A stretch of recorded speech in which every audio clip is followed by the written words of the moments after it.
Video preview.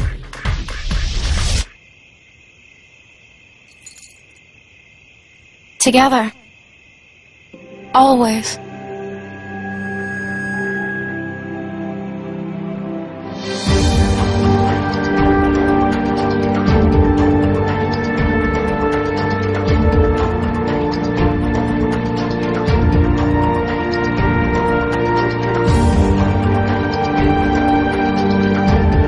While there's still no word on the state of Kingdom Hearts 3, Kingdom Hearts Birth by Sleep for the PSP tells the story of 3 new characters, and is set 10 years before the events of the original Kingdom Hearts.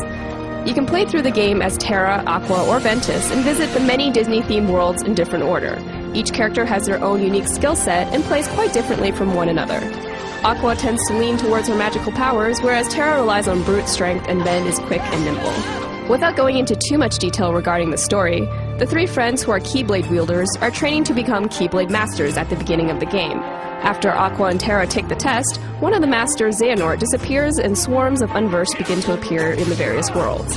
Depending on who you play as, you'll follow the story through their eyes. Like the previous games, Birth by Sleep is action-based, and you attack with the X button and dodge and jump with the square and circle buttons respectively.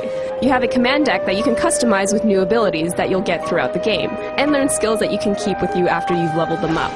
Using different skills from your deck fills your command gauge, and depending on the order you use them in, you'll be able to unleash a more powerful attack.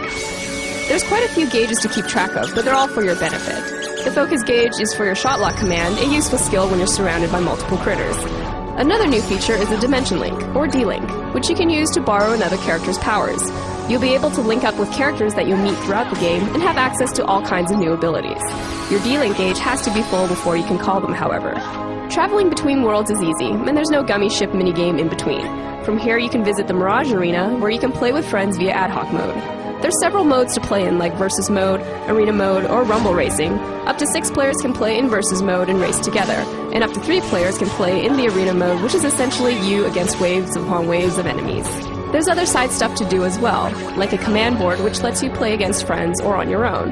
It's a strategy game where 3 players compete by rolling dice to move along the board, and the person who reaches the target game points first wins. Kingdom Hearts Birth by Sleep looks to be packed with things to do and 3 storylines to go through, so there's no shortage of content here. Look for the game when it is released on September 7th. For more details on Birth by Sleep, read our written preview and check out our recent Q&A by creator and character designer Tetsuya Nomura at Gamespot.com.